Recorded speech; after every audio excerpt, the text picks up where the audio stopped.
नमस्कार, मैं ऋत्विक बांबा आपके इस कोर्स ह्यूमन कंप्यूटर इंटरैक्शन का सहायक शिक्षक हूँ। आइए आज का ट्यूटोरियल शुरू करते हैं। आज के ट्यूटोरियल का हमारा विषय है इवैल्यूएशन यानी कि आकलन। पहले हम ये देख लेते हैं कि हमने इससे पहले क्या क्या किया है। सबसे पहले हमने good design versus bad design किया, यानी कि अच्छा डिज़ाइन वर्सेस ख़राब डिज़ाइन। फिर हमने कुछ पहलू देखे कि क्या क्या तथ्यों की वजह से एक डिज़ाइन अच्छा कहलाया जाता है।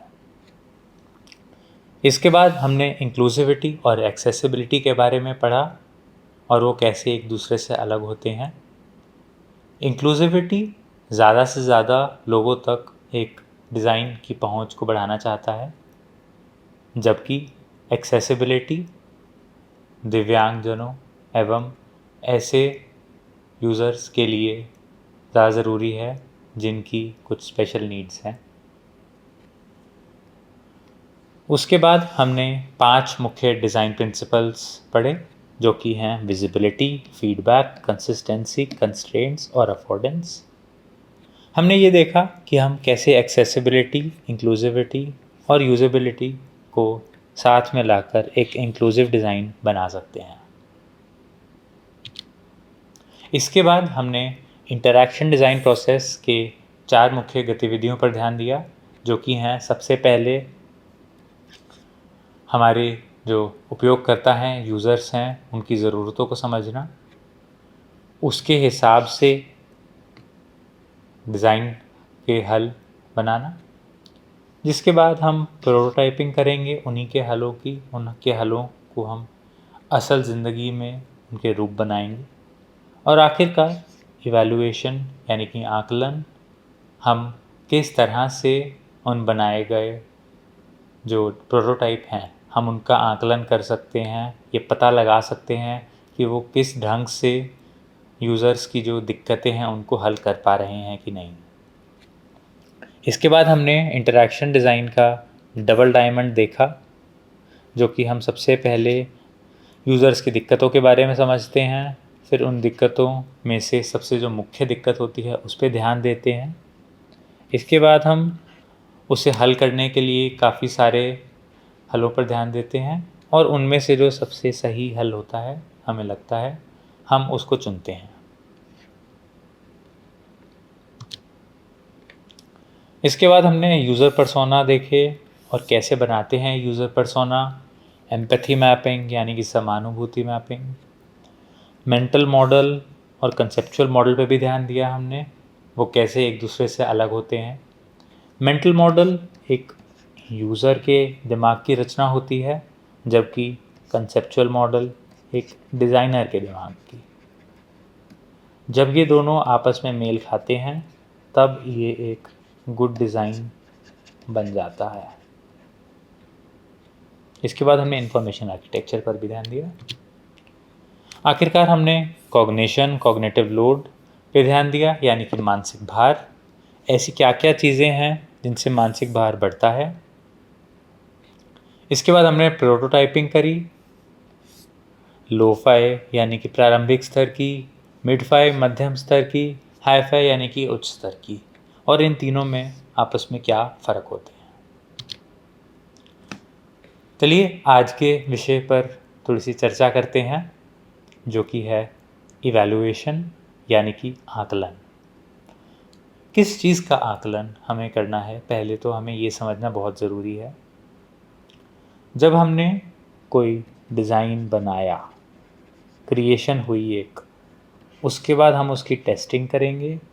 जब वो टेस्टिंग हो जाएगी, उससे डेटा आएगा, हम उसको इवैल्यूएट करेंगे और वो इवैल्यूएट करेंगे, उससे जो हमें सीख मिलेगी हम उससे अपने ड्राइंग टेबल पर वापस आएंगे और जो हमने डिज़ाइन बनाया है उसको और बेहतर करेंगे। हमें अपने सिस्टम की उपयोगशीलता को मापना है तो हम इवैल्यूएशन कर सकते हैं। इवैल्यूएशन हमेशा यूज़र्स के साथ होती है। यूज़र्स इवैल्यूएशन करते हैं, यूज़र्स हमें आकलन करके बताते हैं कि उन्हें इस ऐप में क्या अच्छा लगा, क्या बुरा लगा और उसमें क्या बदलाव किए जाने चाहिए। ये दोनों डिज़ाइन और उसे किस तरह से इम्प्लीमेंट किया गया है, इन दोनों तरीक़ों को हम पहलुओं को समझकर इवैल्यूएशन करते हैं। और डिज़ाइन लाइफ साइकिल के हर स्तर पर हमें इवैल्यूएशन की ज़रूरत पड़ती है। हम जैसे जैसे कुछ डिज़ाइन कर रहे हैं, हमें उसके बारे में सोचना चाहिए, उसका आकलन करना चाहिए कि क्या वो असल ज़िंदगी में जो हमारे उपयोगकर्ता हैं उनकी दिक्कतों का हल कर पाएगा या नहीं। हम क्या पूर्ण करना चाहते हैं आकलन के साथ? सबसे पहले हम ये जांचना चाहते हैं कि हमारा जो सिस्टम है वो कितना फंक्शनल है, किस तरीके से वो प्रदर्शन कर रहा है, हमारा जो इंटरफेस है उसका उपयोगकर्ता पे क्या फ़र्क पड़ रहा है, और आखिरकार कुछ दिक्कतें हैं जो हमें उनका पता लगाना है। हम ये सब पूरा करना चाहते हैं अपने आकलन के तौर। सबसे ज़रूरी है इनमें से दिक्कतें ढूंढना और किस तरह से उन दिक्कतों से हम सीख ले सकते हैं और अपने डिज़ाइन को किस तरह से बेहतर कर सकते हैं। हम इम्प्लीमेंटेशन को भी इवैल्यूएट करते हैं, यानी कि हमने किस तरह से उस डिज़ाइन को बनाया है, किस तरह से वो काम कर रहा है। इसके लिए हम अलग अलग तरीक़ों से इसको उदाहरण के तौर पर समझ सकते हैं। जैसे कि हम एक सिमुलेशन कर सकते हैं कि क्या वो सही तरीके से प्रदर्शन कर रहा है। हम प्रोटोटाइप के माध्यम से कर सकते हैं और आखिरकार हम उसे पूरा बना के उस डिज़ाइन को, उस यंत्र को पूरा बनाकर उसका आकलन कर सकते हैं। अब हमें आकलन किसका करना है, हमें वो समझना है। जैसा कि हमने पहले थोड़ा सा पढ़ा था कि डेटा जो है हमारा मुख्यतः दो तरह का होता है, क्वालिटेटिव यानी कि गुणात्मक। इसमें हम डेटा के अलग अलग गुणों पर देखते हैं और ये ज़्यादातर न्यूमेरिक नहीं होता, ये साक्षात्कारों के थ्रू पता लगाया जाता है और फोकस ग्रुप भी इसी में आते हैं, या फिर अगर कोई ओपन एंडेड हमारे पास प्रश्नावली हो तो उस माध्यम से हम गुणात्मक डेटा इकट्ठा कर सकते हैं। इससे हम यूज़र्स के अनुभवों को एक गहन रूप से जांच सकते हैं और उनके विचारों को अच्छे से समझ सकते हैं।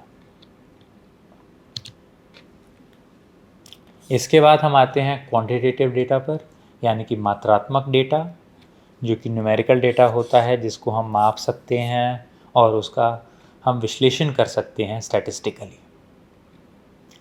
हम इसको क्लोज एंडेड सर्वेज एवं इसी तरीके के अलग अलग गतिविधियों के तरह हम इनको इकट्ठा कर सकते हैं। इससे हम प्रदर्शन माप सकते हैं और गुणवत्ता को हम माप सकते हैं, कितना सही हो रहा है, एक्यूरेसी माप सकते हैं हम, एरर रेट, कितनी गलतियां हो रही हैं, ये सब माप सकते हैं हम अपने मात्रात्मक डेटा के साथ।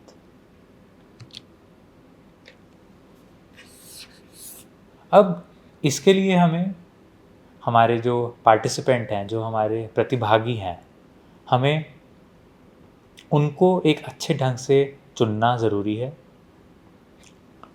सबसे पहले हमें ये ध्यान देना है कि जो हमारे प्रतिभागी हैं वो हमारे असल यूज़र्स के साथ मेल खाते हों। जो एक हमारा उम्र का स्तर है हमारे असल यूज़र्स का, जिनके लिए हम एक ऐप बना रहे हैं, हमारे इवैल्यूएशन के आकलन के जो प्रतिभागी हैं वो उसी आसपास उम्र के होने चाहिए। अगर हम महिलाओं के लिए कोई यंत्र बना रहे हैं तो हमारे प्रतिभागी केवल महिलाएं ही होनी चाहिए। अगर हमें यूजेबिलिटी टेस्टिंग करनी है तो हमें कम से कम 5 से 10 प्रतिभागी चाहिए। अगर हम कुछ स्टैटिस्टिकल ढूंढना चाह रहे हैं तो उसके लिए हमें कम से कम 20 प्रतिभागियों की ज़रूरत है। अगर हम होमोजीनियस ग्रुप ले रहे हैं, आपस में समानांतर ग्रुप ले रहे हैं, तो उससे जो छोटे छोटे डिफरेंसेस हैं, जो छोटे फ़र्क हैं, हमें वो पता लगा सकते हैं। अगर हम अलग अलग समूह के साथ ये कर रहे हैं अपना विश्लेषण, तो हम एक बड़े रूप पर एक ब्रॉडर इंसाइट हम इकट्ठी कर सकते हैं अपने यूज़र्स के साथ, जिससे जो हमारे रिज़ल्ट्स हैं उसमें एक फ़र्क तो आएगा, पर हमें एक बड़ा पहलू देखने को मिलेगा कि हम किस तरीके से अपने डिज़ाइन को और बेहतर कर सकते हैं। आखिरकार अगर हम अपने जो प्रतिभागी हैं उनको कुछ इंसेंटिव दें, किसी तरीके का कुछ गिफ्ट दें, इस रूप में जो हमारे प्रतिभागी हैं वो मोटिवेट होंगे हमारा टास्क अच्छे से करने में। उसके बाद जो हमारे टारगेट यूज़र हैं उसके रिप्रेजेंटेटिव होना चाहिए। जिस हम वर्क के लोगों के लिए ये बना रहे हैं, हमें प्रतिभागी वैसे ही चाहिए जैसे, मानिए हम कोई यंत्र हम चिकित्सकों के लिए बना रहे हैं, तो जो हमारे प्रतिभागी हैं वो भी उसी के आसपास के ही होने चाहिए, चाहे वो चिकित्सक हों या फिर आयुर्विज्ञान की पढ़ाई कर रहे हुए विद्यार्थी हों या फिर उसी वर्ग के वैज्ञानिक हों, तो उसी के आसपास के हमारे जो प्रतिभागी हैं वो होने चाहिए। अगर कोई हमारे इंजीनियर्स के लिए है तो उनके लिए हम अलग जो सिस्टम बना रहे हैं उसके लिए हमारे प्रतिभागी इंजीनियर या फिर इंजीनियरिंग की पढ़ाई कर रहे छात्र होने चाहिए। हम उनके लिए अलग अलग इंसेंटिव दे सकते हैं, जैसे कि एक मग, कुछ खाने पीने का सामान या इस तरह का कुछ, जिससे वो बढ़ चढ़कर भाग लें। उसके बाद हम देखते हैं हमारे एक्सपेरिमेंटल इवैल्यूएशन क्या होती है। इसमें हम जो आकलन करते हैं वो एक कंट्रोल्ड आकलन होता है। कुछ कुछ चीज़ों का हमारे जो उपयोगकर्ता हैं उनके व्यवहार को हम चुन चुन के देखते हैं। छोटी छोटी चीज़ें, गहन पहलुओं पर हम उनकी जांच करते हैं। हम पहले एक हाइपोथेसिस सोच के जाते हैं जिसको हम टेस्ट करते हैं कि वो सही है या गलत है।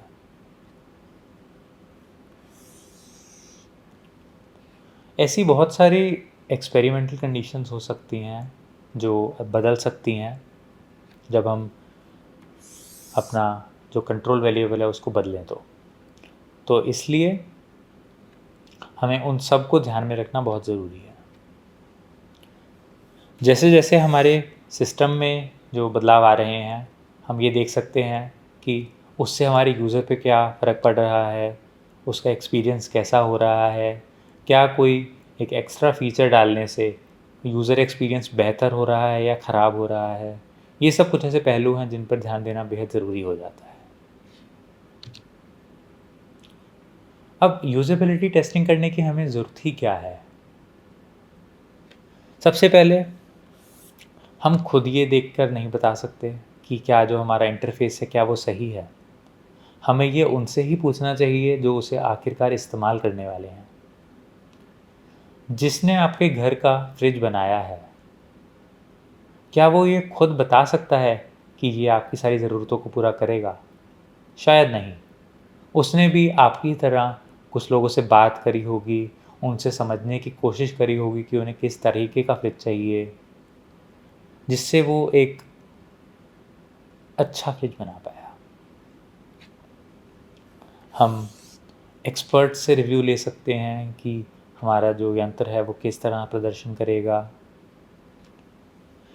आखिरकार ये थोड़ा सा मुश्किल तो देखिए रहता ही है कि असल यूज़र्स जो हैं, हमारे असल उपयोगकर्ता हैं, वो किस तरीके से हमारे जो यंत्र हैं, डिज़ाइन है, उसके साथ काम कर रहे हैं।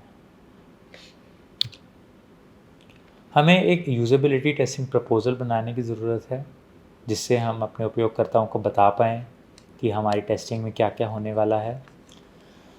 सबसे पहले ऑब्जेक्टिव, हम इससे क्या पूर्ण करना चाहते हैं। हम जो सिस्टम टेस्ट कर रहे हैं उसके बारे में एक डिटेल्ड चीज़, हमें इसे संक्षिप्त नहीं रखना है। हमें तसल्ली से उसे समझाना है हमारे उपयोगकर्ताओं को, प्रतिभागियों को।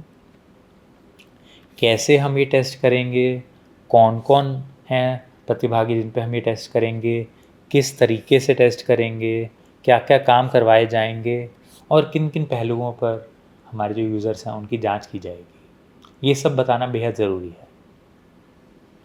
ये सब अप्रूव करवाने के बाद हम इनको यूज़ कर सकते हैं। सुनने में ये एक बहुत ही बोरिंग सा और मुश्किल काम लग रहा है, बट मेरी बात मानिए, ये आपके टेस्टिंग के लिए बेहद ज़रूरी है और आपके लिए, आपकी टेस्टिंग के लिए एक टेस्टिंग का ही काम करेगा। ये समझना बहुत ज़रूरी है कि हमें किस तरीके के टास्क करवाने हैं यूज़र से। जो हमारे लो-फाई डिज़ाइन है, जो हमारा प्रारंभिक डिज़ाइन है, हमें उससे टास्क करवा सकते हैं। अगर टास्क ज़्यादा लंबा है तो टास्क छोटा किया जा सकता है ताकि ज़्यादा से ज़्यादा प्रतिभागी उसे पूरा करें। ऐसे टास्क बनाने की ज़रूरत नहीं है जो असली में काम नहीं आएंगे। और हमें टास्क को ऐसा नहीं बनाना चाहिए जिससे हम, जो हमारा डिज़ाइन है वो जो सबसे अच्छे तरीके से करता है, हमें उसके आसपास अपने जो टास्क है नहीं बनाने चाहिए। हमें यूज़र्स को कुछ कुछ छूट दे देनी चाहिए, उन्हें काम कर लेने देना चाहिए अपनी मर्ज़ी से और टास्क पूरा कर लेना चाहिए। जो टास्क कुछ ज़्यादा ही टुकड़ों में बटे हुए हैं, हमें उनको नहीं देना। हमें पूरा टास्क अगर देना है तो वो एक अकेला यूज़र पूरा कर पाए इस तरीके का टास्क देना चाहिए। हमें अपने जो एक्सपेरिमेंट है उसकी जो डिटेल्स हैं वो अपने उपयोगकर्ताओं को ठीक से बतानी है, किस ऑर्डर में टास्क पूरे होंगे, कैसे जो सिस्टम है उसमें ये जो हमारा विश्लेषण है वो इस्तेमाल किया जाएगा, अगर कोई टास्क पूरा नहीं कर पाए तो क्या होगा, और किस तरीके से हम जो दिक्कतें हैं वो ठीक कर सकते हैं। हम पहले अपने ही जो सहकर्मी हैं उनसे ये करवा सकते हैं ताकि जो हमारे असल यूज़र्स हैं उनके साथ हमें दिक्कत कम आए, और कुछ ऐसी अगर प्रारंभिक दिक्कतें हैं हम उनको पहले ही हल कर लें। किस तरीके से दो अलग अलग तरह के जो हमारे ये हैं बिटवीन ग्रुप और विद इन ग्रुप, ये कैसे अलग होते हैं। बिटवीन ग्रुप में दो ग्रुप होते हैं और उनमें आपस में फ़र्क देखा जाता है, जबकि विद इन ग्रुप में एक ही ग्रुप में अलग अलग लोगों को आपस में देखा जाता है कि वो किस तरीके से अलग अलग प्रदर्शन कर रहे हैं। कुछ हमें नैतिक चीज़ों पर भी, एक नैतिक पहलुओं पर भी ध्यान देना चाहिए। जैसे हमें एक कंसेंट लेना ज़रूरी है हमारे जो उपयोगकर्ता हैं, जो प्रतिभागी हैं उनसे। हमें उन पे ज़्यादा ज़ोर नहीं डालना चाहिए कि वो इसमें प्रतिभागी बने। उन्हें ये बताना बेहद ज़रूरी है कि वो कभी भी रुक सकते हैं, और ये इस बात पे ज़ोर देना बेहद ज़रूरी है कि हम उन्हें बताएं, उन्हें समझाएं कि हम अपना जो सिस्टम है, अपना जो डिज़ाइन है, हम उसका आकलन कर रहे हैं, ना कि उनकी क्षमताओं का। ये बेहद ज़रूरी पहलू है। आखिरकार हमें जितना से ज़्यादा हो पाए हमारा जो डेटा है वो एनोनिमस किया जाए, किसी भी यूज़र का जो डेटा है वो बाहर ना जाए, डेटा को सुरक्षित रूप से रखा जाए और उनकी जांच को, उनकी जो पहचान है उन्हें छुपाया जाए। ये सब देखने के बाद हम आकलन पे आते हैं कि हम किस तरीके से माप सकते हैं जो हमारे यूज़र्स हैं उनकी इच्छाओं को, कितना वो यूज़र्स जो हैं हमारे सिस्टम को पसंद या नापसंद करते हैं, और अगर हमें बहुत सारी लो रेटिंग मिल रही हैं तो इसका मतलब बहुत सारी दिक्कतें हैं हमारे डिज़ाइन में जिन्हें हमें हल करने की बेहद ज़ोर से ज़रूरत है। अगर हम उनसे कुछ ओपन एंडेड सवाल पूछें, जैसे कि उन्हें क्या नापसंद आया, क्या पसंद आया, तो हम उससे और गहन रूप से ये पता लगा सकते हैं कि हमारे डिज़ाइन में क्या बेहतर करने की ज़रूरत है। हम एक ही सवाल बार बार पूछ सकते हैं, इससे जो है हमारे उपयोगकर्ता हैं, प्रतिभागी हैं, वो एश्योर्ड रहते हैं। और अगर वो सवाल बदल रहे हैं, एक ही सवाल का जवाब अलग दे रहे हैं, तो आप ये पता लगा सकते हैं कि कुछ गड़बड़ है। आखिरकार हम इन जो टेस्ट से, जो आकलन से जो हमारे रिज़ल्ट्स आएंगे, हम उनको कैसे इंटरप्रेट कर सकते हैं, हम उनको कैसे समझ सकते हैं। हम उनमें पैटर्न पता लगा सकते हैं कि अगर एक ही उम्र के लोगों का एक ही दिक्कत है, तो हम उससे ये पता लगा सकते हैं उदाहरण के तौर पर कि उन एक वर्ग के जो उपयोगकर्ता हैं, उनकी साथ में क्या दिक्कत हो सकती है। हम अलग अलग तरीके का डेटा इकट्ठा करके, आपस में उन्हें इस्तेमाल करके, साथ में इस्तेमाल करके हमारी जो फाइंडिंग्स हैं हम उन्हें प्रस्तुत कर सकते हैं। हमारा जो हाइपोथेसिस था, हम डेटा के साथ उसे सही कह सकते हैं या गलत कह सकते हैं, और आखिरकार हम इससे एक एक्शनेबल इंसाइट्स ले सकते हैं कि हम इससे क्या ऐसा काम है, हम किस तरीके से बेहतर कर सकते हैं, किस तरीके से हम उन्हें और बदल सकते हैं एक बेहतर यूज़र एक्सपीरियंस देने के लिए, और किस तरह से जो रिज़ल्ट्स हैं उनका इस्तेमाल किया जा सकता है, कैसे उन्हें संक्षेप में प्रस्तुत किया जा सकता है।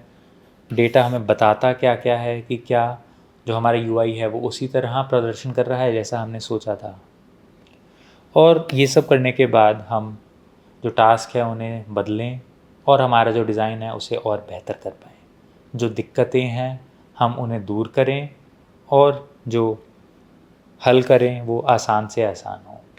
हल करने के बाद हम उन्हें फिर से आकलन करवाएंगे, और इस बार अगर वो निकल जाते हैं आकलन से एक अच्छी रेटिंग के साथ, तो इसका मतलब हम सक्सेसफुल रहे, वरना हमें वापस से उस डिज़ाइन को और बेहतर करने की ज़रूरत है। इसी तरह हम नंबर्स को भी एनालाइज कर सकते हैं, जैसे कि जो हमारा टास्क टाइम है हम उन्हें आधे घंटे से कम रखना है। एवरेज 30 है, मीडियन 17.5 है। इस तरह की हमें कुछ चीज़ें हैं जो हमें ध्यान में रखनी चाहिए। हमारा जो टेस्ट जो हमारे इस्तेमाल करेंगे जो यूज़र्स, अगर उसका सेट बहुत कम है, जो हमारे प्रतिभागी हैं वो बहुत कम है, तो इससे हमारे जो टेस्ट रिज़ल्ट हैं वो सही नहीं आ सकते।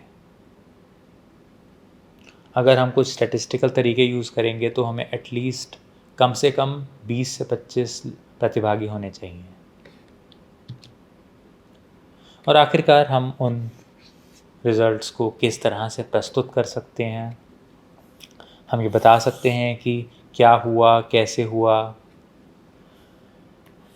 हम तस्वीरों और ग्राफ की मदद से ये बता सकते हैं, और वीडियो क्लिप्स भी काफ़ी आसान हो सकते हैं समझाने में लोगों को। ये हमारे स्टेक होल्डर्स को क्या दिक्कतें हैं, उन्हें हमने किस तरह से हल किया। आइए, आपके लिए एक छोटी सी एक्टिविटी दी गई है इस ट्यूटोरियल में। हमें ये बताना है ये जो दिए गए हमारे टास्क हैं ये क्वालिटेटिव हैं या क्वांटिटेटिव हैं, यानी कि गुणात्मक हैं या फिर मात्रात्मक। थोड़ा सा समय लीजिए और इसे पूरा कीजिए। आइए देखते हैं। सबसे पहले हमने देखा कि कितने कदम उठाने पड़े एक उपयोगकर्ता को ये ऑर्डर पूरा करने में। ये होगा हमारा मात्रात्मक। उसके बाद यूज़र ने क्या बताया कि कितना मुश्किल है कोई एक जगह का खाना ढूंढना, ये बताना अपने आप में एक गुणात्मक डेटा हुआ। कितने प्रतिशत लोग सही से खाना ऑर्डर कर पाए बिना किसी मदद के, ये हमारा मात्रात्मक डेटा में आएगा। अगर कोई प्रतिभागी कह रहा है कि जो डिलीवरी ट्रैकिंग है वो सही से काम नहीं कर रही है, तो ये एक गुणात्मक डेटा में आएगा। और आखिरकार जो एक एवरेज रेटिंग है हमारे ऐप की 1 से 5 पर, वो एक मात्रात्मक डेटा के अंदर आएगी। ये इसी तरह से कुछ और उदाहरण आपके लिए पूरे करने के लिए दिए गए हैं। कुछ समय लीजिए और इन्हें पूरा कीजिए। आइए देखते हैं। सबसे पहले अगर कोई प्रतिभागी कह रहा है कि उसका यूज़र एक्सपीरियंस मुश्किल रहा, तो वो एक मात्रात्मक डेटा में आएगा। अगर हमें समय बताया जा रहा है कि प्रतिभागियों ने कितना समय बिताया एक ऐप पर, तो वो आएगा गुणात्मक, नहीं मात्रात्मक। अगर हमें ये फीडबैक मिला है कि कोई ऐप में कुछ इस तरीके का एक विकल्प डालना चाहिए, तो वो एक गुणात्मक डेटा के रूप में आएगा। अगर हम ये बता रहे हैं कि किसी एक प्रतिभागी ने पीछे जाने का बटन कितनी बार इस्तेमाल किया, वो आएगा मात्रात्मक यानी कि क्वांटिटेटिव। और आखिरकार कितने प्रतिशत लोगों ने ऑर्डर नहीं किया, आखिरकार उन्होंने खाना देखा पर खाना ऑर्डर नहीं किया, ये आएगा मात्रात्मक में।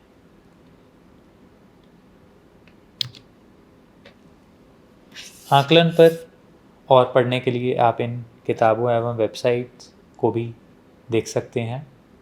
आकलन के लिए इतना ही। धन्यवाद।